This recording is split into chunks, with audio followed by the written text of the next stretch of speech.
Hey, welcome to the Halos in the Infield flagship podcast with your hosts, Todd Fox, Fernando Mendez, and Courtney from Riverside. Hey, welcome into another episode of the flagship podcast here, minus two of our regulars, but we added one to help me out on this episode. I am Todd Fox, and of course, we are with our good friend and part of the show now, the one, the only. Me. Hello, everybody. Halo Joe here. How you doing? Yep, he's the man with a golden voice and the knowledge of all things Angels baseball. It's the only thing I own that's gold. Everything else is plastic or cheap wood. Wow. Okay. So we're here talking Angels baseball, of course. And if you see the logo behind me, it is a series sweep for the Angels as they beat as Oakland, the worst team in the league, has swept the Angels. Did you see me just agreeing with you? Yeah. Anything you say, Todd. Okay, Roger. But what did you think? I mean, real quick, I got to say this, though, Halo Joe, before we jump into this. Again, I know all the stuff, and we're going to talk about the transactions that the Angels made. We're going to talk about Arte Moreno, the status of Mike Trout moving forward, everything. We're going to jump into a mirage of things here, a lot of things. But as we get started with smorgasbord, exactly, we're going to feast on Angels sucky baseball. But yes, sucky extravaganza. Yes, but here's the thing. Before we get going, I wanted to ask you your thoughts on a series. I understand with all the transactions that happened, the morale could be down, but did you expect a sweep? Not from the A's, no. And just looking at the score, like we had the scores for the last three games. Was it 9-2, 2-1, and then 10-6? Today was, oh man, yeah. It's. I didn't expect any of that, especially from them. This is probably the greatest moment in their season, and unfortunately, it was against us. But we are just not functioning as a cohesive team in any sense of the word. Even if you have a team with no talent or filled with rookies, you have that team glue together there, something comes from it, and it is exciting to watch, even though they may not make it.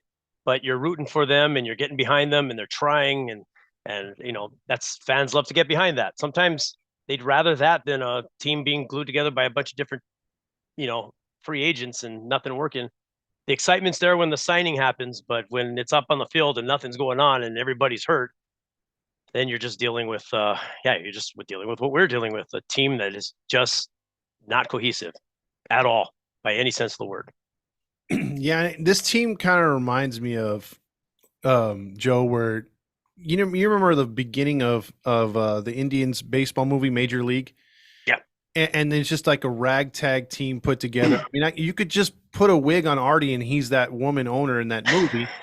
And it seems like he's a sight. Yeah, he's just trying, and a bottle of rum in his. Yeah, imagine with that smeared lipstick on his face, and he's just sitting there with a skirt on, his legs open, sitting down, just telling you to come over, giving you that come hither. I don't think in that movie, I don't think they'd be winning to take the clothes off of the picture. Yeah, and the movie rating would go up too. Oh yeah, NC-17 for sure.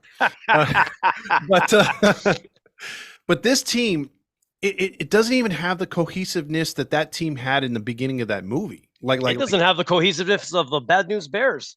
Exactly. There's nothing there. The Bad News Bears movie, you see a bunch of kids that are just from every direction of life, and they get put together under this drunk of a coach, but they pull it together. Mm-hmm. And it's just, there's just not, like I've said, I completely blame management and ownership and the culture of the organization, because I think no matter what you put up on that field, we're going to fail. We don't have the leadership there. And I wonder too, Todd, if, judging by players that we've seen go to other organizations from this season, the season before, flourishing or doing better, it makes you wonder, like, if we had the proper management and leadership in this team, would the players we have now be somewhat successful or a lot better than what they are now, or at least something to root for? get excited about. Well, I'm with you right there, Joe, all the way, because we've been talking about this team all year, obviously, on this show and post games and stuff like that. And there's glimpses of what they can do when they're firing on all cylinders. But it's like you said, Hunter Renfro's first game in Cincinnati walk-off hit, where the dude was hitting like 145 or 160 with runners in scoring position. All of a sudden, first chance he gets, boom, hit. And it's because like he's going back to his roots, like they're not over here, they're dictating analytics way too much. And I'm totally with you. I think if they had the right leadership and right coaching, there's obvious. How many times, Joe, have you watched a game? It's like for a contending team, or like Houston or whatever, or you could be like, hey, you know what? I think Dusty dropped the ball on that one, or they made a wrong mistake here. And you maybe get one or two of those a week. With the Angels, it's like one or two every game, if not more. It's just like cluster F after cluster F. When if they would have just gone by the book or by gut or by doing things that like call for the situations to bunt, fundamental stuff, this team could be far better. And I understand they've had a ton of injuries, and I get that. But this team could, like you said, this team could be somewhere close to where the Mariners are at this point, in my opinion. Yeah. Well, and what we saw with who do we play just a few days ago? The rookie team. The Phillies? The Phillies. Yeah. Development, leadership, all that's part of it. It's not just a matter of putting a bunch of names together and they're pros, they'll go at it and make it work. There's a gelling that needs to take place. There's a team you need to form. It's what made all the successful years the Lakers had work, because they found that cohesiveness. They found the players that they needed to make the team work, not necessarily who is the top dollar player that's out there available to sign up to the team. Now, in the future, they kind of did that when they brought in, I remember when you remember Malone and Peyton and stuff like that. But if you go all the way back, into the 80s, you have players put together that are just work together. You need to build a team. That's the reason why they're a team. You can't just put a bunch of nomads together. That who knows what. I always wonder, because they're so quiet about everything in private. I always wonder what that locker room is like. Is it somber?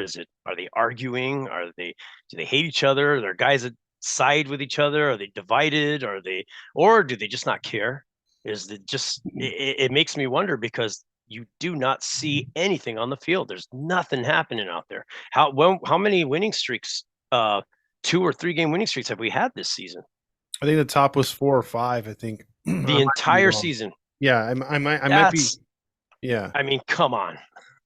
Yeah, that's like crazy. I look at it this way too. We used to get glimpses into that dugout, like you said, or to the locker room, and the reporters never report on it unless they're not given access to inside. We don't know. No one ever says anything about it. The only thing we've ever heard is Sam Blum got kicked out of talking with Nevin. Now, yes, little things like what upset me. Everyone knows my hatred, and I mean not for the person, but for the player. I hate Squid. And I think ever since he's been brought up. Oh, not you, Todd. Oh, yes. I know. Come on now. You are not a hateful person. Come on. Nothing but love coming from your direction. Yeah, exactly. I share the love.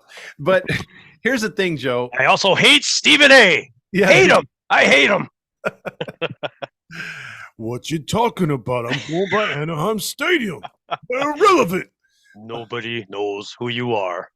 Los Angeles Angels. And then I love how he has to throw the of Anaheim in there, even though we dropped that years ago. But he just has to throw it in there. It's like, come on. And he's like, I drive through Los Angeles. Well, you apparently don't, because that's Anaheim. But but here's my point with Squid. It took him this long to realize this guy's trash. He had 9 errors. The organization didn't want to pay Fletch, so they sit him in minor leagues. Okay. Their excuse was, we're going to bring up the new kid. What's his name? The kid they just brought up from the Trash Pandas? Paris. Yeah, Paris. Kyrie Paris, yes. Yeah, so they brought him. I'm sorry, Kyron Paris. Kyron Paris, yeah, there you go. And he's obviously, in my mind, not ready yet. No. And it's like, okay, you're rushing him up too. and you don't want to bring Fletcher up for obvious reasons. You finally get the memo that Squid is absolute garbage, but you still have Stefanik, who we all know who could play. You know what I mean? Whether he's injured or not. I mean, I haven't heard nothing about him being injured. You could bring up a player like that has, playing time. And here's the thing: you weren't able to play him before because you didn't have a spot for him. Mm-hmm. And now, like, if you were to call him up now, if he's healthy, you got an everyday spot for him to play. And it's just sad that this team, like that to me, as much as I've been giving Perry credit all year, I'm starting to look at him very cockeyed, dude. Yeah. Yeah. It's I'm at the beginning of the season, I thought he made some, some interesting moves. And I think also too, towards the end when we saw the other players being brought in, um, um, it looked like, okay, he's doing something. He's recognizing something has to be done. Some moves have to be made, but right moves, good moves, something that worked. I haven't seen anything, especially in the last 2 years. I have not seen a thing work. That team just nothing works. It's why I think as fans, we throw our hands up and we just want to say, scrap this team already. I mean, look, we're all a few years ago. Would you imagine all of us saying, "Hey, is there any way Trout could get traded?" Yeah, no way, no We way. would never say that. That No was way. our boy, and now it's like, well, what can we get for him? Yeah. It's just it's just a mess. It's just a mess, and I don't see. I'm purposely listening to other podcasts and shows, and even our good buddy Roger, and on what's been going on, because it's not something you could just ignore. Hey, the Angels look great. No, he's like, what happened to our Angels? He'll come up, but then he tries to find that silver lining. Always. Always, yeah. Especially when he has our afternoon buddy, our post game buddy on there as well. It's they're all saying the same thing. Even down at oh man, I'm forgetting the name of it. Locked On Angels are saying themselves. They had an episode the other day titled "Artie's got to go" or some effect like that. He's got to get out. We don't want you here. Which is odd for them. They're good guys, but they're homers too. I mean, you and I are homers. We were hunks at one point. Yeah, yeah. But you have to sit and realize too that, okay, look, we're putting all this time and energy in our favorite team, and honestly, I think you and everybody on Halos in the Infield they're putting a lot more energy and time into this team than the actual owner is. I just don't see it. I just don't see it. There's just nothing coming from there at all. And I don't see a way out other than for him to sell, or if he just has this change of heart, an epiphany, if you will. If he just decides one day, you know what, I'm going to stop lending to the definition of insanity, and I'm going to try something different. Mm-hmm. Start from the top. Hey, this is our new mantra. This is our new just what we're going to be known for, the new Angel way, I guess you would say. And then just get everybody on the same boat, on the same page. Yeah, because go ahead. Sorry. But I don't see him doing it. This is all I'm saying. I just don't see it happening. And that's the thing, Joe. Like this year, I know we talked about this season all the year about being so important, and we were kind of left off last year with the Angels just not. We couldn't believe they didn't try to trade Ohtani. We knew why they kept him, the obvious money reasons. And there's always been that thing about Artie where it's just all about the money type thing. And then I started thinking about things. If he was all about the money, and I hate when ESPN and MLB Network say, well, he's put in $1 billion worth of money into this team. I'm like, he's made like $2 billion, like he's brought back a lot more cash. He may have wasted some money, but it was still drawing like 35, 40,000 fans every night. That's big time money. Mm-hmm. Plus the TV contracts, the advertisements for Shohei, it all pays for itself. So the guy's not struggling. It's just that, again, he reminds me of a poor man's Jerry Jones, and he does not know when to stop meddling. And I wish, it goes back to the media, they would find out who's pulling the strings. Whose idea was it for the analytics? Is it Perry? Is it Artie? Is it John Carpino? Who's to blame for that? How much involved is Artie? How much involved is this or that? Does the coaching staff have the ability that they need? Is the training staff up to par? I want to break the entire organization down and figure out what's where, why is it there.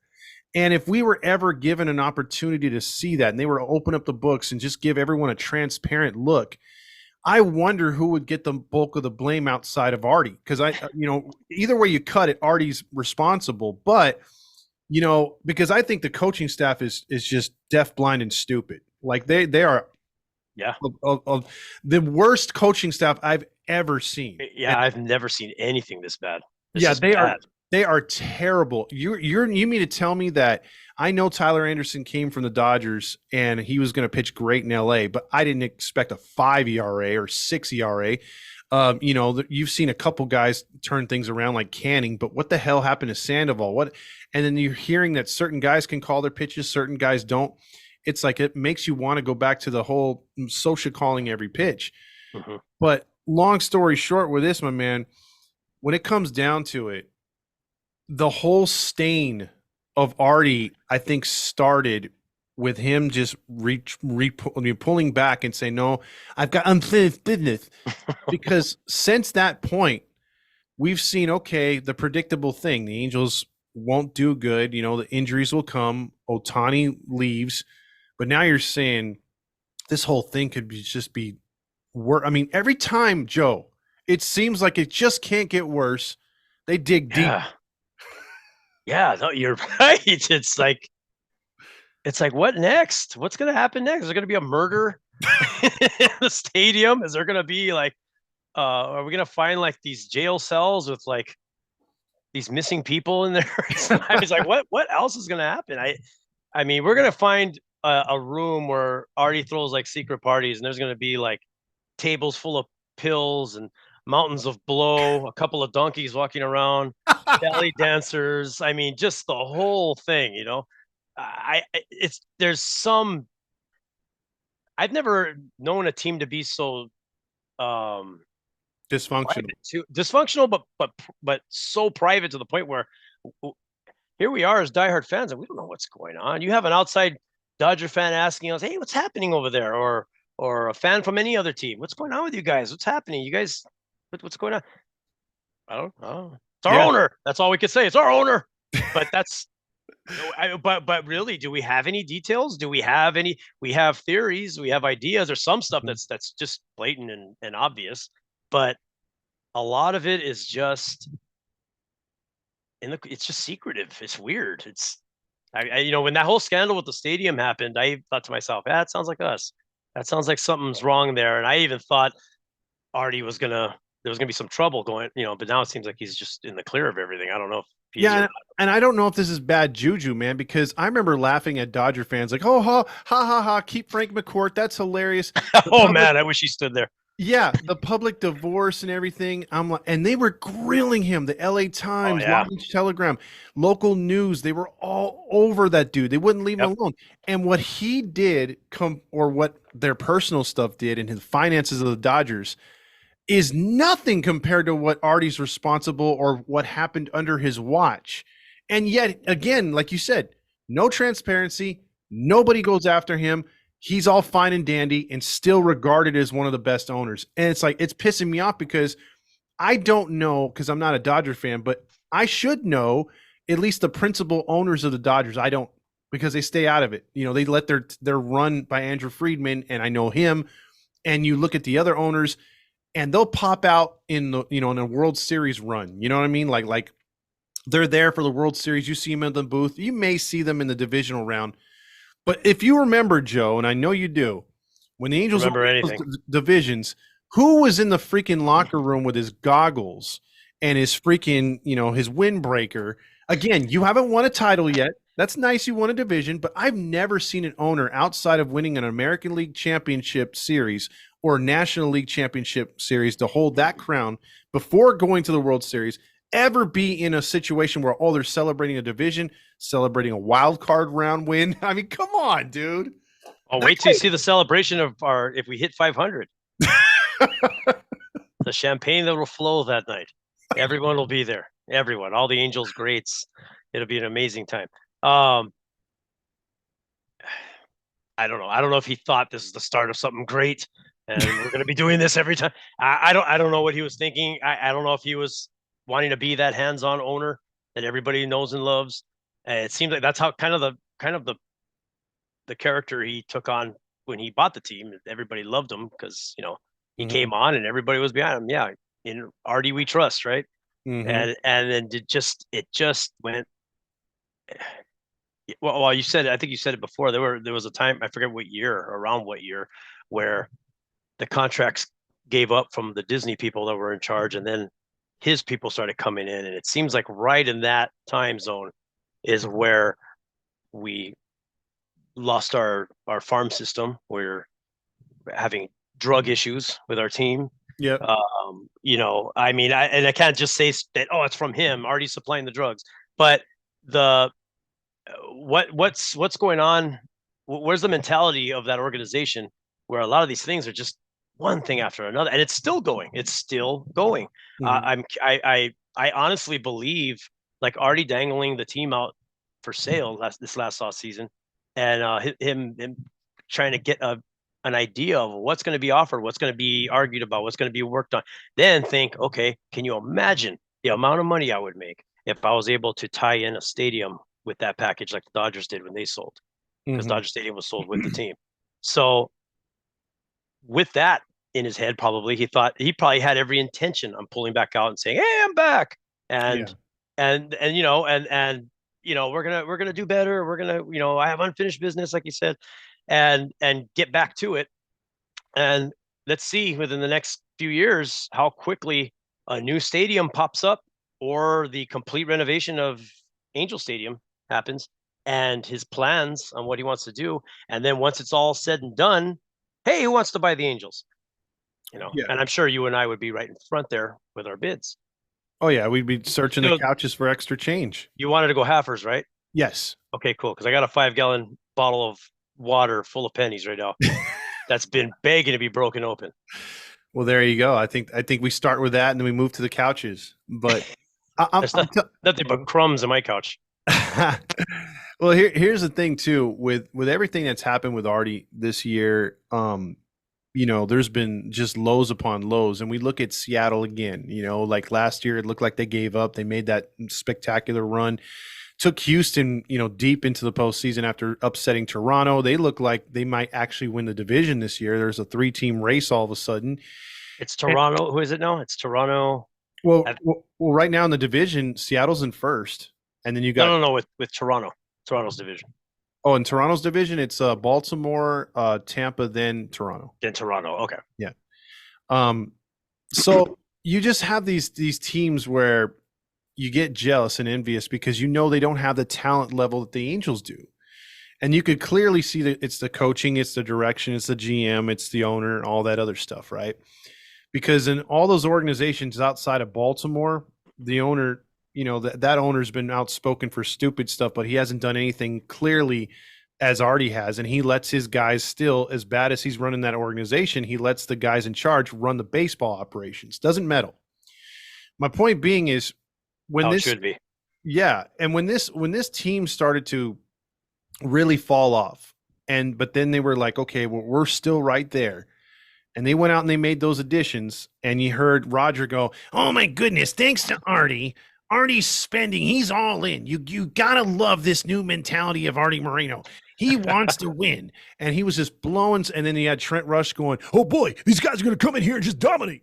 And you're just like, you're believing the hype, and they got these players, and you're looking at their stats are not bad coming off other teams. I mean, you could look at Giolito and be like, well, okay, that's too many home runs. Yeah. But the other guys are doing their thing. And you're going to get some injured players back. So you're thinking, man, this team's it's going to come together at the right freaking time. It just feels right. All of that took a dump, and so then all that supposed goodwill of all that money. And then you had the number 6 thing happening all year, and he crapped out. Stassi never showed up. And you get to a point where, okay, you're already losing. The team's tanking. Let's just play the rest of the games. No.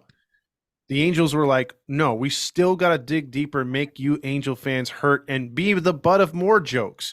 Because now that all the additions, they were pretty much like, you guys can all go, and for free. We gave up our prospects, but no, these guys can go for free. And almost all of them did, except pitching. Yeah. And I mean, I've never seen that before, Joe. I think you've watched more baseball than me. Have you ever seen anything like that? No, with our organization, no. I mean, I know we don't have, but prior to 2002, we don't have many successful years, but you would never have seen anybody under the foot of Gene Autry making calls like that or things like that happening. And if it has, I honestly don't remember it, but I've never known this. I've always known Gene Autry he always seemed to really try to put a winning team on that ballpark, and it just seemed like we just could never get it together, and we just could never catch that lightning in a bottle, if you will, because it's so hard to make it through and just to get to the World Series. But no, I've never seen that. Even Disney. I remember when Disney was in charge, and a lot of Angel fans didn't like that idea that Disney was in charge of our team. I remember that time, and I didn't see that with them either. I mean, we had good baseball minds in charge as general managers, and we had good calls being made. We had the best type of managers we can get in there: Buck Rogers, Knobloch, all those guys. You get those guys in there, and they try. We failed. Try a new guy. We go in there. It was always like we're sorry, Angel fans, but we're trying. That's what it seemed like. But this is just straight. Honestly, just like there's no care until it affects ticket sales, in my opinion, or anything like that, or merchandise, where they start to see their numbers dwindling and they're like, hey, we got to do something. Well, what should we do? Well, we need to put a team on the field. I think that's the only thing we have left to do. That or another extra 2 or 3 Mike Trout bobblehead nights. They run out of ideas for him. I'll tell you what, when Shohei Ohtani leaves, let's say Shohei Ohtani goes to the Seattle Mariners, just to say, I'm sure we will have Seattle Mariners Shohei Ohtani bobbleheads at Angel games. We'll hand out to the first 5,000 fans in attendance, wearing another team's uniform, and the whole thing. So shaking Trout's hand. Yeah, shaking. They'll have bobble handshakes, like,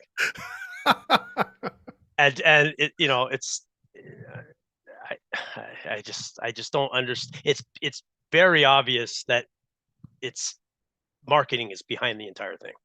Yeah, it's very obvious that that's what the goal is, and that's what needs to happen. And that's what's so sad about the whole thing is you look at what they saved. They saved that $7 million. You know what I mean? Mm-hmm. To keep them from going over the luxury tax. It's like, you cheap ass bastard, because he was figuring, okay, I can go over the luxury tax. And I bet you one of his analytic guys were like, well, if you guys make the playoffs, even if you have to pay the money back to the league, you'll make that up in ticket sales from the postseason. Mm-hmm. Nope. And that's probably why they raised the ticket sales for next year too. Yep. And it's like, who's going to watch this team? Because now with all those guys gone, who's going to want to come here? Like I remember the Angels maybe putting a couple guys on waivers, when they used to have the after the trade deadline waivers. I know that like they've done a player here, a player there. They've never put multiple guys. And even in a year where the Angels could have had a fire sale, sold some guys off, they never did that. And yeah, I don't recall the last time they've ever done that. Yeah, I mean they've traded some assets here and there. Yeah, but it's never a fire sale. Yeah, it's never been a fire sale. And so this year caught me really off guard with that. And then now all of a sudden, it just came out yesterday as we're recording this, Joe, that Mike Trout is several articles, because all we saw before was, he's on the IL, he could miss the end of the year. He's real happy about that Tiger Woods, golf course. Oh yeah. What was the tweet? What did he say? The wait is over. Yeah. He does a somersault out of the car. He's with his hard hat looking at dirt rocks. They're like, yeah, we're gonna put a sand pit here, and we're gonna put a soda machine right over here. What do you think, Tiger? Tiger's just zoning out. Yeah, Tiger's like, well, where are we gonna put the horse? Yeah, where all the whores go? Right over here, he says. There's right over here at the Mike Trout horror room. He's like, okay, you have the kids play area there, the horror room over there, and then you have Tiger's Wild Ride, his car crash, DUI. Tiger's Wild Ride. Yeah, all these Disney themed rides that are there. It's a roller coaster that crashes at the end. Yeah, they'll rename it the Angel Season Ride. Yeah. Just right at the end, just crashes. It's just The a free fall. Like yeah. it's like at 500 and then it just goes down. How, how many times a week do you think the A train would pay a visit over there to that horror room? Oh, jeez. He would have his own executive suite. It's this different door with a star, and it just has the big A on it. Yeah. That's where he walks in. It's a guard out there with sunglasses on. Yeah, it does a train horn every time you open the door. You just hear a bunch of girls giggling as he walks in and closes the door. Bunch of 80s music. Oh man, what a mess. Yeah, it's a joke. It's all a joke. Yeah, and so then getting back to it after we talked about the futuristic golf course. That'd be a great cartoon. We should like have an animator just do that whole story up. We should. Uh, but the sad part is now Trout's going to management at the end of the season, likely Perry and A Train, and they're going to be talking about, or he's going to be talking about either waiving his no trade clause or just trying to see some direction because you can't be happy with what he's done. Like my thing before I let you take a take at it is Mike Trout was just he had nothing but swinging for the fence at bats this year. Yeah. If he could have just shortened up his swing and went for actual hits or just contact whatever the pitchers gave him, hitting, stop for the uppercut swing, and he stayed healthy, dude could have had like 25 home runs by accident, and he could have had like 100 RBIs easy. Yeah, I think he was I think they're all. I mean, it's obvious they're all told to swing for those fences. They want the home run. They want the excitement. They want the power of our hitting to back up where we're short on pitching. I don't see how that wins baseball games. I don't see where in history anyone ever said or had a team where that was the case. It's always small ball is always the way you play baseball. Really, I mean, you get on base. The more base runners you have, the more runs you score. Then when you do have those big guys come up and they see that nice one coming down the pike, they just wail on it and lay it out, and they have there you go, 3-4 runs scored in. Yeah. I think he probably just thought that he had to, where he has to live up to what he's known for, and in the time coming back, he just swung for it, and it just didn't. The results aren't there. It's the whole mindset offensively for that team is just wrong. It's just not. It's just wrong. There's nothing. There's no.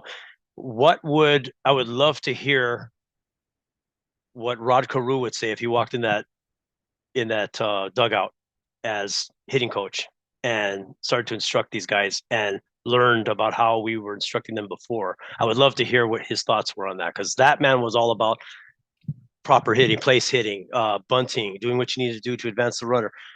He was about all that and not swinging for the fences. That wasn't.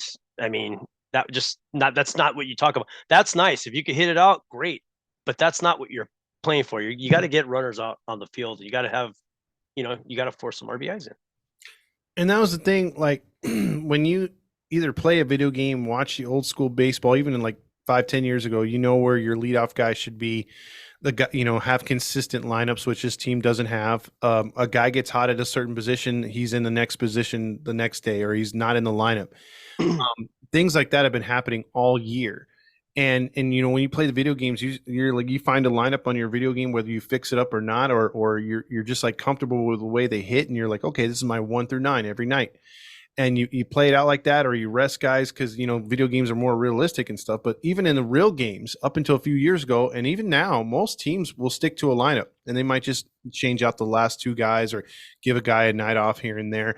But it's not like the load management we do. There's all sorts of issues with this team offensively, and I feel that there's just no direction. When we had our conversation with Scott Spezio, I kind of pried him a little bit. I tried to see where his mindset was before I asked a difficult question. And so once I saw that I asked him the question about, would you like to get into baseball again if someone offered you an opportunity to be a hitting instructor or a coach? And he said, oh, by all means, there's that. And then he brought up the fact that, he's teaching the new kids because he didn't like what they, their approaches. And I asked him, well, how do you think about the, the major league teams this year? And he goes, oh, there's things that just bother me about the hitting. He goes, I don't know if they would listen to a guy like me. Meaning he has the knowledge of knowing that, yeah, I know what works, because his first interview with Scott, he broke down baseball beautifully and how he learned to be a good hitter in Oakland and stuff like that. And then he came here and learned stuff in Anaheim. And he said he had a conversation with Joe Madden, and he goes, there's certain things, and I respected his takes because I didn't ask, follow up, because I know he knows a lot of the guys in baseball and he doesn't want to like give a turd sandwich to this organization or any other team. So I respected his take on it, but I would like to get a guy that's like fully retired and that can speak out and say, because to me, the overuse of analytics has ruined the game. You got to have a healthy balance. And I think that's where the winning teams have it. And then you have us. Exactly. The old fashioned style of baseball. Like, what would you think they were talking about? It's a dream, it's a dream. We would probably all wish come true. But what if Darren Erstad was put in a managing position of the team? What direction would that team go? Would that go against Artie's wishes, or, that's not what Artie wants, because Darren Erstad, and it's probably why we won't see Darren Erstad as a manager, because I can't see him managing the way Phil has to manage. I don't even think it doesn't even seem like Phil manages like this normally. I think he's under the thumb of Artie on what he's supposed to do, and it probably burns him up, and he thinks this is my job. I got to keep a straight face and go along with it. Meanwhile, he's looking like an idiot. Is he really an idiot? I don't know. I used to call him an idiot when he used to play for us, because we have an error here and there. But he just doesn't. He looks like he doesn't even. I sometimes get the feeling when they show his face, like he's sitting there, like, man, what did I get myself into? Like I'm just here following orders, and what they are, I don't know. But it just seems like there's something there that's going on, where they're just all in this like kind of like a empty-headed trance or something. It's weird. I've never seen an Angels team like that before. Never. And in our worst years, I've never seen it. Even the season what we talked about before, the 95 team that collapsed at the end, even during that month of collapse, I didn't see that. And that was tragic, and I hated it, and I almost took my own life. But that team was trying to win, and they just could not put it together. It just didn't work, even down to that last game with Seattle. But nothing. That team would have beat the crap out of this team today. Oh yeah, on heart alone. Heart alone, yeah, and there's no heart whatsoever with this team.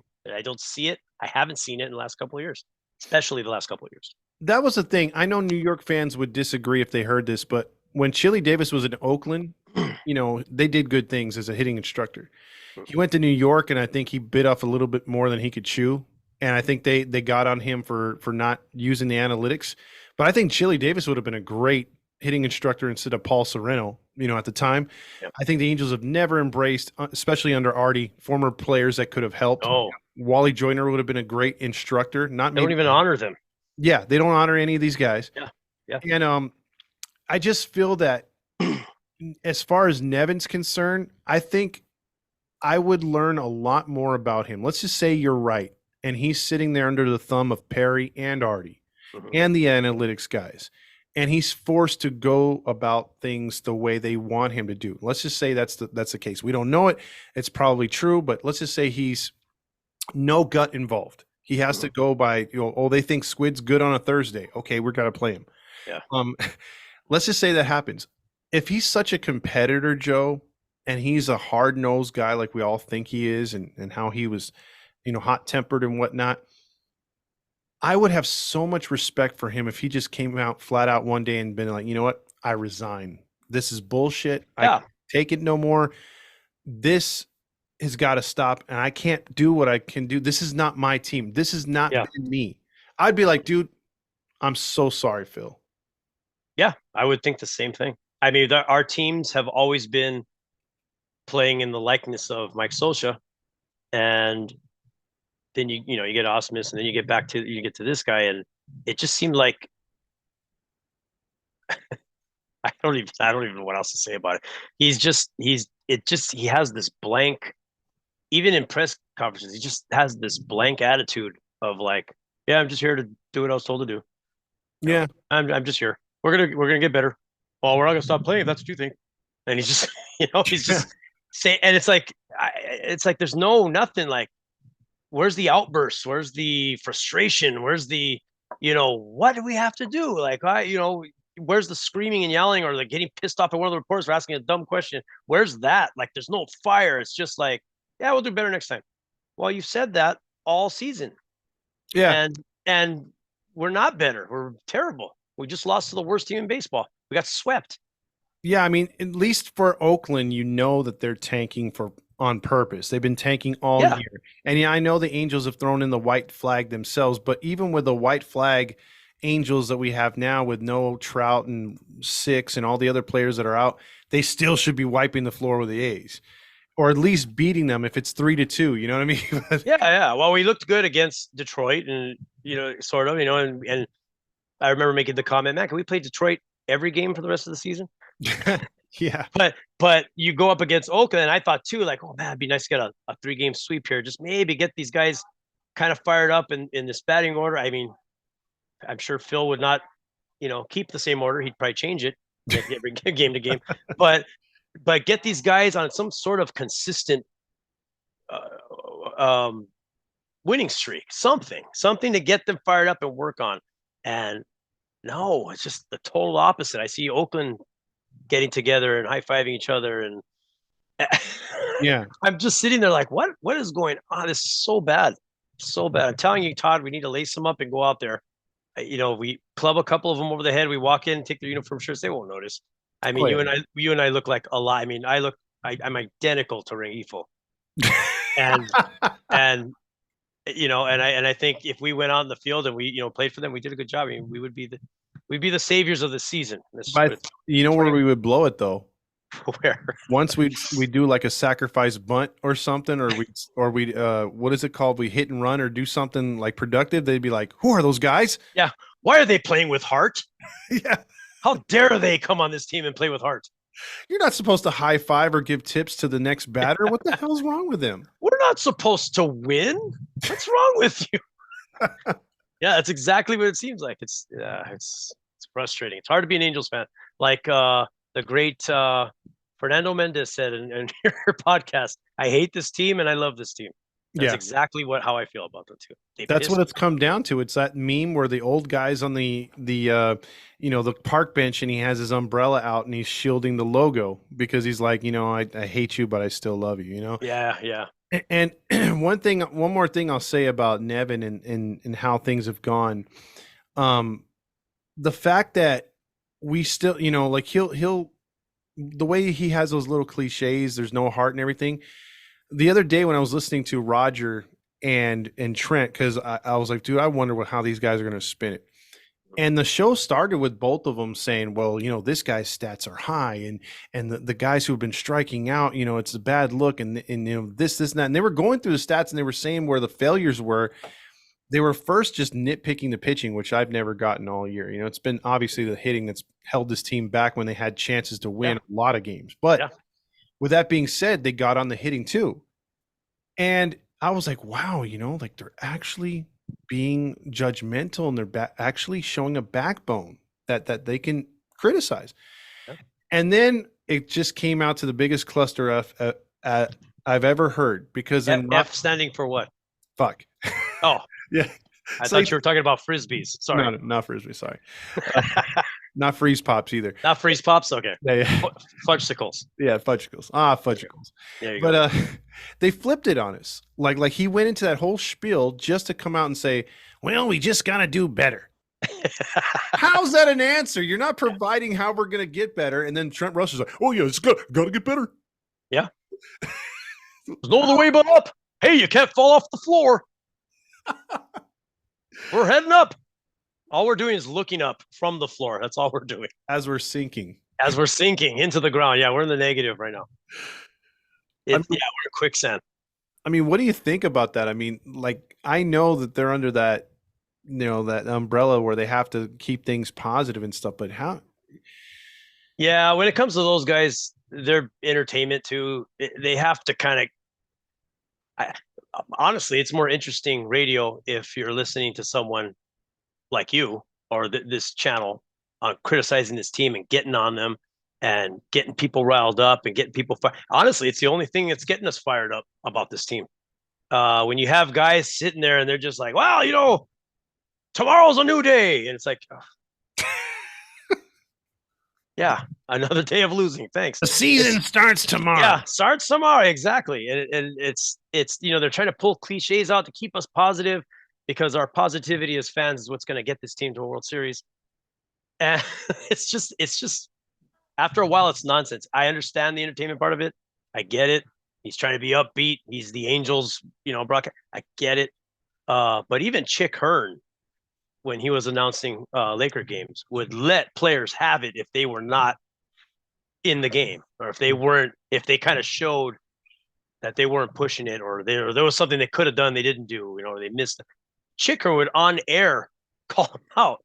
He would say stuff. He had his opinions, and everyone respected it too. Because where was Chick Hearn? He was on the plane with these guys. He hung out with these guys. He knew these guys. Our announcers don't even fly away from Anaheim. That's the other thing. And it's like you don't have. There's no. I don't even God, I love him. The retired announcer for the Los Angeles Kings. Bob. Bob. Why am I forgetting his name? I love him. I'm forgetting his name too. He had the toupee for the longest, though. That was awesome. Oh, that was a yarmulke. Come on now. That was a yarmulke. We all know he was Jewish. No, oh my God, I can't believe I forgot his name. Anyway, my friend would kill me. He was not. I wouldn't say he wouldn't be critical on the team. He wouldn't call out teammates like Chick Hearn would. Chick Hearn was kind of like that old crabby guy that get kind of upset. But Bob was more of he was with the team too. He was with them. He knew the players. He was on the plane with them too. He flew with Jim Fox. They were out there. They knew that team. When they won that championship in, what was it, 2012? Mm-hmm. You could hear Bob. Why am I forgetting? I keep wanting to say Bob Barker. I keep wanting to say Bob Starr from the old Angels. No, oh my God. I'm gonna be so pissed off when I remember his name. I met him once too. He's the nicest guy. He's trying to announce the win. They won the Stanley Cup, and you can hear Jim Fox in the back screaming like a fan, yelling, yeah. And I could just imagine him high-fiving people and yelling. And then you could just see when it comes to camera on them, and Jim Fox is crying because Jim Fox played with them in the 80s when they were wearing purple and gold. And oh yeah, he had his injury and he was out early, and he loves that team. And there's that bond with the team, and there's that cohesiveness, not just with the players, but the organization. That does not exist with the Angels. Bob Miller, by the way. Bob Miller, damn it. Yeah. I had to look him up because that was bothering me too. I'm like, God, he's great. He's up there with Chick Hearn, and I hate to say it, Vince Scully, and they're greats. They're legends, and they're all LA guys. But yeah, because I'm not a Kings fan, but I remember when they won that first title, like you said, like you could hear it in their voice. Yeah, they were so happy. They were. It was emotional. Yeah. Yeah, because they had been through the thick and thin, and mostly thin for so long. So oh yeah, always bad. We got close in, what was that, 93, I believe, with Gretzky and Yari Curry. We were playing the Montreal Canadiens, and Marty McSorley, all those guys. McSorley's curved stick penalty just turned everything around, and I think we won just the first game. We just blew it after that. That was a heartbreaker. Yeah, that was a time literally the last time I rooted for the Kings was when I think that was before the Ducks. Yeah, it was a year too, I believe. Yeah, a year before. Yeah. Ducks were in 94, I think. 94, yeah. So, but like I said, that organization, it's being built. You see it happening where it didn't exist before. I've mentioned before with the Clippers, and it exists now. You see it building. You see their new owner, tearing away from playing in the same building as the Lakers, making a name for themselves, building their own arena. Yeah, they're going to be the redhead stepchild in basketball in LA. Yeah, they always will. We are the Dodgers, but you can see that organization forming. You could see the fans he's getting together, and you could see the excitement he's building with that team. Even though they're short, they got some players here and there they need to move. They have some big decisions to make with some big players they have due to injuries and stuff like that. But they have a really good team. He has a really good product. He's doing a really good job, and that's a guy I would love to have in charge of the Angels. Matter of fact, when they were naming owners that could possibly buy the Angels, they mentioned him, and he said, "I have no interest in buying a Major League Baseball team," which I get. But can you imagine his frame of mind, his way of thinking? He's even like a fan at times, and he's there at every game, and he's kicking his feet and punching his fists, and he's getting the fans in. And that's an owner, And we got a guy that's at the Whore Room at the new Mike Trout golf course. Yeah, or he's creeping like that one picture I posted in the Arizona Diamondback series, because he hadn't been to a game the whole time, but he's kind of like lurking out of the shadows. Yeah, like if the light got on him, he'd start melting like a vampire. He's like Michael Keaton in the first Batman movie. He's just in the background with smoke. Yeah, he's just back there. You just see the silhouette of his perfectly coiffed hairdo and his the silhouette of mustache. him holding a glass with some ice floating in it. Yeah, rum and coke or scotch. Inebriated hooker by his side. Yeah, just I don't know. It's all a big joke, and I go to work. I hear it at work. Everybody's like, "What's going on with you guys?" And I'm I'm trying to stand proud. I'm an Angel fan, but I just shrug my shoulders. I don't have an explanation for you. I don't know. Well, it's all secretive. I mean, it looks obvious of what it looks. What we see, what we see, but what is really happening behind the scenes, I don't know. The mentality is not there. Have we turned into the Clippers of old? Yes, except without the racism part. I don't believe Artie's racist. Well, we don't know that yet. We're all hoping. Yeah. Please be a neo-Nazi. Please. Yes, please shave your head. Yeah. Come out there in those big boots and the money that would be paid off to the photographer that catches him walking out with a red armband. He shaves his mustache. Yeah. Our Fuhrer, Angels manager, Arte Moreno. That would Heil Artie. That would be awesome, dude. And they would have to find something like that to really let him go too. But that's exactly what we've become. We've become that team. He was doing that himself. He developed players and let them go. Mm-hmm. And but he made his money. He would sell his seats, he would make his money, and he was happy with that. And the fans got drugged through the mud. And that's what Artie's doing with us right now. So exactly what Clippers fans suffered for years before this new before Ballmer, Artie's doing to us now. And we weren't, I wouldn't say, the most successful team in the world in the past either. We had that one great year, but we had owners that were trying, and did things that made sense that just didn't work out. And you start to blame bad luck or Indian burial ground or, omens and stuff like that. We're cursed. Everybody brought all that up. And you start to think that because they're trying and nothing's working. But here, there's no curse. The only curse is the owner. He's just not trying because he's making his money. He's lining his pockets. And if that's all he has to do, that's all he's going to have to do. Look, we're letting Shohei Ohtani go. I mean, this guy's going to leave and we get nothing other than the memories of him being here trying to carry a team all by himself. And that's all we have. Greatest player you and I have ever seen, our fathers included. I mean, my God, who else was there as great as this guy? I mean, some people will mention Babe Ruth. Who do we know was alive at the time? No one. It's just no one's ever seen anybody like this guy. Right before him, Mike Trout, that famous, I forget if it's a Sports Illustrated cover or not, where it says Supernatural. Mike Trout's face is right there. The dude was unbelievable. I think the only thing it would be amazing thing I've ever seen. Yeah, the only thing to me would be comparable to Shohei is if Ken Griffey Jr. before injuries, if he could pitch. Yeah, that would be like the equivalent. If he was like a crafty lefty or a flame-throwing lefty plus the hitter he was. Can you imagine? And people would think about or dream about things like that. And there he is. He actually exists. We have him, and then he leaves. Yeah, he leaves. What'd you guys get for him? No, nothing. Really? No. We have Mike Trout. Can you imagine the bobbleheads we could sell? And that's all there is, and it's depressing. I mean, we could have, if Mike Trout had I think even our medical team is off. I mean, why do we have so many injuries? Because they don't do any of the new. They don't do any. Yeah.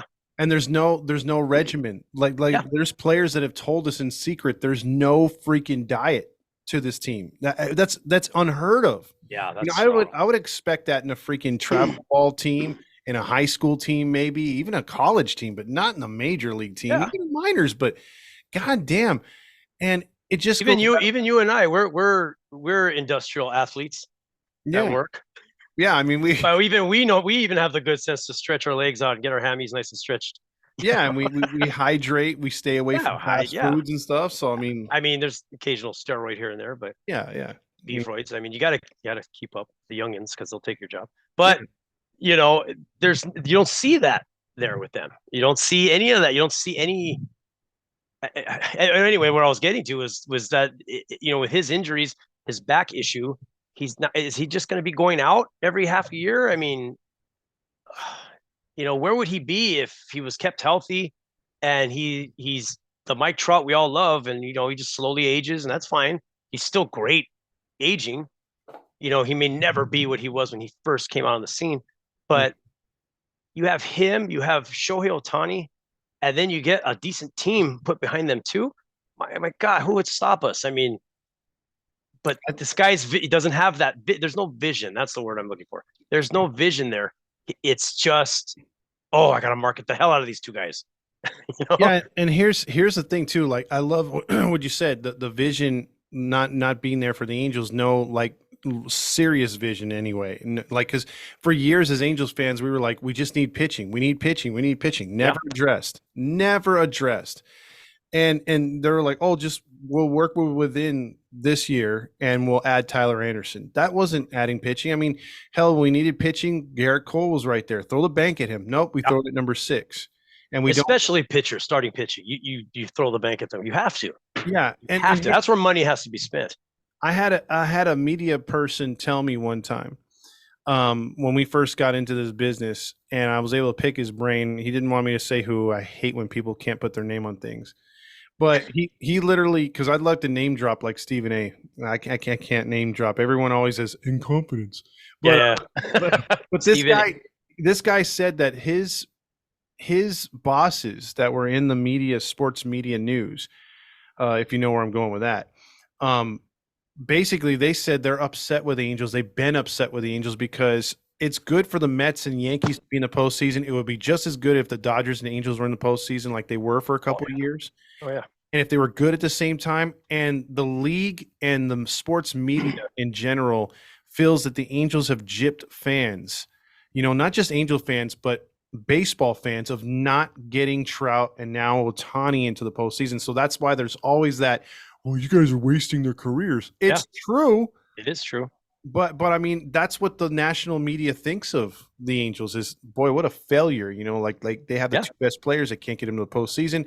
And I think that's why everyone just was so excited about the World Baseball Classic, because you had them in a big series, a big game, actually. Yeah. I mean, what would you think if the Dodgers organization brought up Mike Trout and Ohtani? What would you think would happen there in that organization? Or if the Yankees did? They'd have a couple titles at least. Yeah, easy. And why can't we do that too? Because I don't think it's on the agenda. I think it's like, well, how much money can we make off these great players? And then let's see. I think Arte did have intent on signing Ohtani and throwing everything at him, and even telling him, hey man, we've been here for you. We're the ones that said, yeah, do both positions, and you're as great as you are, and stay here. I know you love it here, and you have friends here, and we're gonna pay you. You can stay here. And you know what? Ohtani probably would have, but you're not gonna pay any attention to the rest of the team. I'm sure he wants to win, especially when he got that taste playing for Japan. I'm sure his mind was like, okay, this is what I want. This is what I want to be. Can you imagine me being on stage for Major League Baseball with a crowd winning a World Series championship? Can you imagine me throwing that last out pitch? Can you imagine? Like, that's what he's going to want. So he gets a little taste of that. Yeah. I mean, and then, God, I felt so bad when he hurt himself again. And I'm just thinking, man, that cost him probably $100 million. I think more. More. Yeah, probably more. Yeah. Because if he was going upwards of 5 and 6, he's only going to get half of that now. Yeah, you're right. 200-300 million. Yeah, he may have lost. Now, would he sign with us and come like, hey, we're here for you, man. We're going to give you 300 million if you stay with, and that's a bigger pay. But at the same time, it's like, okay, but for how many years? And God, how much more torture am I going to go through? Am I going to be the pitcher I was before. He may not be. If So he's it's a big question mark, and it's sad because it feels like we did ruin his career. yeah, because if you At get least Trout got his payday. yeah, if you get another starter to go along with him, and the pitching rotation wasn't bad because they had good coaching, Hmm. this could have been a spectacular season. And if Hmm. they would have did fundamentals, I mean, there's just the whole what if, and that never was, that really hurts this season. I think a lot of Angel fans have put up with the losing since 14, and we're just like, okay, it wasn't our year, or stuff happens. I think a lot of Angel fans like us really bit into the sandwich that they presented and they made for us, and we thought, man, this team is going to be really good. Yeah. And now I look back at our preseason predictions. We made these posters of like individual stats of the starting lineup to the rotation. I'm like, man, we were way off. The only one that was anywhere close was Ohtani. Ohtani, yeah. Oh, he's the only one that was playing, really. Yeah. It's just we were shuffling guys around, and there was a new lineup every day, and guys are hurt in and out. It's just an unsteady, just unorganized team. Yeah. But what would Roger say in this situation? Hey, did you see that diving catch by Gritchuck in the bottom of the eighth? Wow, what a catch! Did you see it? The moisture I experienced down there. Hey, did you see the fact that Squid got that RBI single in the ninth inning, and because of that, they only lost 9-2? Yeah, that's the show right there. That's the show. We're talking about Gritchuck. That's it. Now we're gonna go over to UCLA basketball. Yeah. What about those Bruins? What are my Bruins up to? Let's try to guess who. What's the mascot name of your high school? Come on, everybody give us a call. Then you don't answer, you're on hold for like 4 hours. Yeah, exactly. So weird. It's the whole everything is so off, and there's so many questions about how things are run, and just weird. Just It, weird. Even the name, I growing up as a kid, I knew my whole family were all Angels fans from the get go. My grandfather, my dad, myself, and I knew at a young age the Angels were from LA and the Mhm. origin and their background and everything. And I always thought, why did they ever leave? Like, there could be two teams, an American League and a National League LA team. Why did they leave? That's weird. Why did they even change the name? And I always wondered that. So, they were California for years. Then they changed to Anaheim, and I thought, okay, we're going to Anaheim. And then Artie takes over and changes it back to LA. Now, when I first heard of this happening, I thought, okay, is this the beginning of turning this team around? Because we had a good team at the time. We did come off the championship in 02. We still believed, you and I believe, that possible championships in the near future. We just little pieces here and there we need to put together and maybe put another run again. But I just don't see, other than the marketing plan of the name change, I just don't see, as far as the identity goes with our team and our fans, where it went. It ended up dividing our fans. It ended up, I mean, we're like Star Wars fans now. Yeah. We're complaining about everything. Yeah. You got the ones that are like, yeah, another Star Wars episode of some character, and it's like the title is that character's name, and it's like, great, we have a whole show about R2D2, and everybody's watching it and everybody's excited. Then you get the other ones. Why do they have to make a show about R2D2? Why can't Yeah. we just stick to the original three movies? And they're arguing back and forth. Well, we're the same way. He just totally divided us, and the fans aren't even organized. We're not even together for this team. And it's like you have the Halo honks, you have the realists, you have the people who are just there to have your flyby fans, which that LA's full of them. They want to swing by and watch a baseball game, and they're probably rooting for the other team that's visiting. It's Yeah. like, and you're I'm sitting here and I'm thinking, okay, after all this time we've been LA, we've not acted like an LA team. Even if we were to win a championship, are we going to march in a parade down downtown Los Angeles? No, probably not. We'd probably be going from Disneyland to the stadium or something like we did. There's just no connection there. I thought when he first did that, is he planning on moving them on this side of town? Mhm. Is he planning on changing the uniforms? And then my imagination is going wild because my imagination, I love the original uniform, so that would be great. I love those things. I think they're the best looking uniforms in baseball history. Mhm. But None of that happened. He kept the uniforms. He kept us there. And I thought, okay, well, the Rams played there, so what? But that bugged everybody else. And then it just, nothing happened. We're just there. So Yeah. now I'm thinking, like, you know what? We should go back to what we were, claim the whole state, get everybody on board from Sacramento down. The A's are leaving anyway. Who cares? The American League doesn't have any. We're the only California team here. Let's claim the state. Let's be the California representative Yeah, because and here's bring the fans together again. But it's not happening. yeah, I totally agree because like Texas claims the entire state of Texas that they're in Arlington, Yeah, or around there. yeah, And the Angels, even when they had that California logo, they had the state and then the star yeah. marking Marking exactly where Anaheim. they're at. Yeah. Yeah, So it's not yeah, like that we have a symbol of LA County and we have a star right there. It's clearly Anaheim. yeah, yeah. Can you imagine? Can you imagine the LA City Hall logo with the Angels big A on it and stuff? Yeah. The downtown LA skyline. But you oh man, I lost my train of thought here. You market the crap out of California. I mean, you can. How many songs are there written about California? You could be playing a Red Hot Chili Pepper song every 5 minutes, Mm-hmm. and you could get all this stuff going out there and pressing California. Bring back, please revamp them though, because I hated the old ones. But bring back a mascot that's a bear, the California bear. Bring a bear mascot back, just not those two. What was their name? Clutch and God, I forgot the other one's name. Yeah, I can't remember. I try to forget those mascots. Let's call them Pop, and Clutch. I don't know what the other one's name was, but those two guys, they were annoying. But bring back a cool one. Do some market California. You can. Why wouldn't you be able to? And claim the state. The Warriors do it. They're located in Oakland. Golden Mhm. State. You may as well call them the California Warriors. Well, now they're in Frisco, but and does it matter? It yeah. doesn't matter because they're claiming the state. So if we're in Anaheim, we stay there. Great. I think we should. I think we should take advantage of that whole area. I think they should build, as much as I love the original stadium, I think they should build a brand new stadium, kind of do what the Yankees did right next door, but maybe more of a replica of the original, but new, more up to date, and make it better. Give us another big A scoreboard, but bigger. Yeah.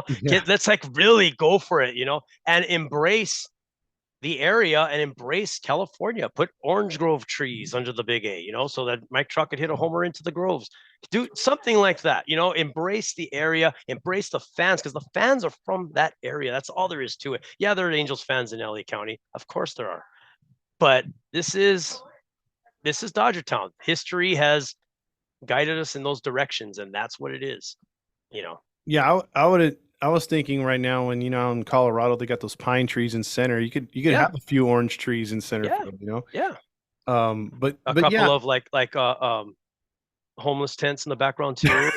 Yeah, there's people on fentanyl over there. It's Yeah, like, people on fentanyl in the back. Los Angeles. Yeah. Like, all yeah, right. come on down and give some money away to our employees who are begging for change.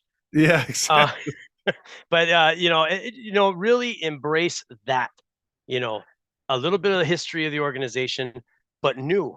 I think we have that one championship. That's it in our existence. I think it's a time to change for a new. But embrace what we have. Yeah, Our fan base, really. That's all we have left. yeah, I mean, and that's the thing too. I mean, like I was always upset that we didn't win in 05 and 09 because if we get one of those, especially 05, I think was our best chance. Vladdy was our got best one. But if you get another one right there, that legitimatizes the franchise. You're not a one-hit wonder no matter what. Yeah. You got those two titles, and it would have been great, because then there have always been those fans like, oh, I think the 05 team was better. Nah, the 02 team would have beat them straight up. You know what I mean? Like you'd have healthy debates. There were a lot of things that went right that year. Matter of fact, let me ask you this question, Todd. If sound like one of those radio. Let me ask you this question, Todd. Okay. Back to you, Todd. All right, Joe. Now we're gonna let stations identify themselves on the Angels Baseball Network.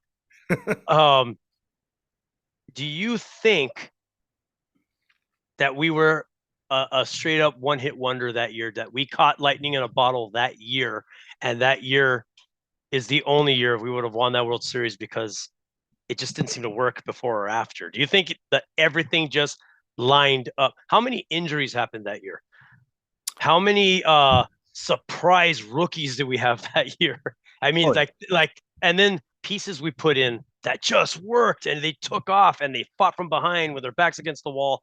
And our veterans were there from our homegrown team. And it was just, I mean, the tears of joy I had just making the playoffs that year when I wasn't expecting World Series. I'm thinking we made the yeah, playoffs, yeah. and to see Tim Salmon and Garrett Anderson, Durners, I love these guys. I followed them for so long. I've seen so many horrible things happen to this team with them involved, and to see their faces light up because the excitement was there, let alone go all the way into the World Series and win the thing. I mean, that year was magical. And I just wondered, what do you think? Do you think that was just a hit wonder year? With those group of guys, yes, absolutely. So many things had to work. The whole Frankie Rodriguez. I mean, you could even go down to the Alex Ochoa being the defensive replacement, Sean Fig being a pinch John Lackey. John Lackey. That all needed to fall into place Yep. because the team on paper didn't float your boat. I mean, they made a few additions from the year before, but nothing earth shattering. And the team just it just came together like. And for me, it didn't start feeling real. Like that was the first time that I could remember a celebration watching an entire season get into the postseason. But I think when it came real was when they beat the Yankees. I was like, wait a minute, either this is going to be a huge letdown because we lose to the Twins, or this is going to be like the greatest thing ever. You know what I mean? Because when they beat the Twins, it's like, oh, we're playing with house money now. We don't have to face Oakland. Oakland was eliminated, so it's like, man, we have a real chance at this. That's when it was I was the same way, tears of joy, just excited, and yeah, those players just all came together at the right time. And that's why, even as a fan, a young fan back then, I knew, man, if we don't beef up this team for 2003, we're in for a letdown. And I was telling friends, like, I don't care until the day we're eliminated, I'm still going to call us the world champions. Oh yeah, that's what I did. And that's what I did too. I did the same thing. Yeah. I was, when other teams were like, oh, we're having a good old 3 season in Boston and everything, I'm like, I don't care, we're the champions. I went further. I said we're the champions until a new team wins the championship. Well, there you go. Then I'll stop. Yeah, because I just saw the roster changes. I'm like, yeah, we didn't do anything, dude. Yeah. We're just running it back. Yeah, let's do it again. I saw that too. Right? Yeah, you could, but what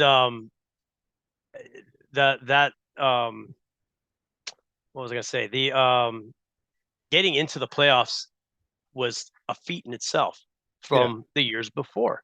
I just remember watching it and thinking, oh my God, we made the playoffs. I can't believe it. I'm so excited because I've come off of years. I think it was, what was it, 99? I think.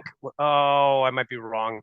Anyway, we were trying to stay alive from being mathematically eliminated the season. Troy Percival was closing the game and he blew the save. Yeah. And I remember watching it, and I'm trying to remember if it was 99 or not. I can't even remember who they were playing. I'm sorry. But anyway, I just remember being in my car, listening to it on the radio, like hanging on to it, and then let down that we felt so many times. I've been a fan for 47 years. I'm 47 years old. I have the baby pictures to prove it. And every time it's like the letdown. Now it's embarrassment with the letdown. Yeah. But it's I just think the team needs to they have to go a whole new direction, and I only see that happening with Artie selling the team. And whether that happens after getting a stadium or not, which I think that's what's going to happen, we're in for it for a few years, unless we just catch that lightning in a bottle again. Because what a payday that would be for Artie.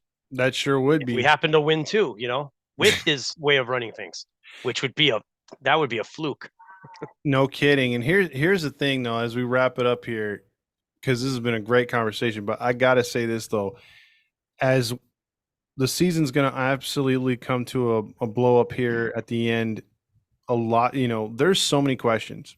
I don't think there's a job that's safe right now. Oh, yeah. And now with Trout's talking, other than 6, we don't know where his head's at, what their organization's planning for him, because obviously they can't be happy with what he did. But maybe Trout leaving, we know Ohtani's walking. I mean, there's going to be so much off-season purging and talking about what they're going to do and if it's the right decisions. I mean, but it's not for the right reasons. It's like we want the content to be positive, like not as positive as Roger, but we want to get to a point where we're talking, hey, we have a chance, we're building for something. And like you said earlier, there's no direction. So it's like, the hell? We're going to be talking. It'll be on accident that we talk about something positive.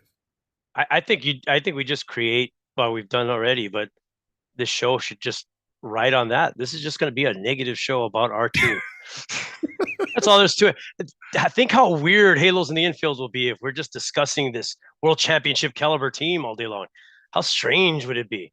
Todd would just seem like a different person all the time.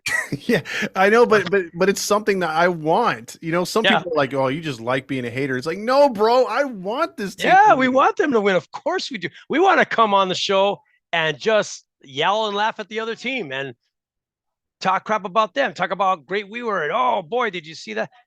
You know, instead, you know, we got to hear, you know, we're going to hear Roger talking about, hey, did you see Zach Gelof's catch?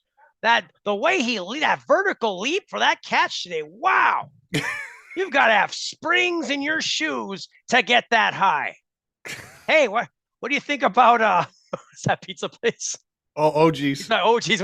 What do you say about OG's? Keep making a left till you get it right. Don't forget to contact 714 tickets. They have like 40 locations there, Roger. Yeah. Did you know that there's 50 locations in the city of in Southern California alone? Wow! Every corner I turn, I could go and grab myself an OG's pizza. It's ridiculous. And then, you know, and how many times we're going to hear the Burger King and the Jack in the Box commercials? Well, I know. It's like 2-2 count here, but first a word from Jack in the Box. Yeah. Here's a word from Jack in the Box. Count is 0-2. And the pitch is high and low, and we're looking at 1-2 now. And here comes another mention to you from Burger King, the only place that you can, you know, they just start, it's just like, okay. Yeah. He's like, we know why we're here. I know. He's like, fly ball, but not hit deep enough. That was almost a long drive. Speaking of long drives, helpful Honda dealer. You'll never have a long drive because every left, you make it right when you go to OG's Pizza. Come on down to OG's, grab yourself a slice of pizza because it's the only thing us Angel fans can do. Let's enjoy our pizza. Yeah. I mean, it's to the point where we're like, well, it's a joke. Look at our buddy Artie that calls into the show. I mean, that's what we have. Yeah, that's our leadership. That's our leader. Yeah, our fear. So you know. Oh well. Any final words, my man? You know, go Angels. I sense a win coming. Okay. You know, Rengifo's looking good. I don't know what to say. Oh, just tune into us. We'll give you all the hard-nosed facts. You don't need to watch those games anymore. Come on. Yeah. And don't be shy to sneak in a paper bag in your pocket if you're going to the stadium and put that sucker on. Absolutely. Don't let the honks behind you saying, "Oh, look at this guy. No faith in his team. He's got to wear a bag." No. Put the bag on. Let them know. Let them they show it on TV. People start seeing it on TV. They see fans with the paper bags. You start seeing it every game. It starts to spread. People start to keep doing it. I'm going to do it next game I go to. Am I going this year? No, probably not. I wouldn't dare spend money in that stadium. Come on. I have things to buy like gas and eggs. Not going to spend it at going to the stadium there. I'm a man who loves his omelets. Well, if you get a free ticket, you got to do it. Yeah, if you get a free ticket, you got to go. Yeah. But yeah, get that trash bag on, or not trash bag, paper bag. Poke some holes in there. Draw a face. Put Heedy on the back. I don't care. Just get out there and let everybody know how upset you are, how frustrated you are. Let Artie know. Hopefully he would catch that. He probably wouldn't. I doubt he watches the games either. Yeah, he probably doesn't. He's too busy. Is the season over yet? He probably doesn't even know. When's spring training start? Well, appreciate Halo Joe coming on, man, and we're gonna be doing some stuff here soon. If they ever get that app up, we'll be good with that. You know. Yeah, that'll be fun. Yeah, we can make fun of them in live action, so that'd be great. Yeah, there you go. Low and outside, the count is 0-2. Hey, Todd, have you ever thought of heading down to Fuddruckers for some oxtail soup? I hear it's the bee's knees. What do you think, Todd? Well, I think it's good as long as it's $13.95, right? Yeah, you do. High five, pal. All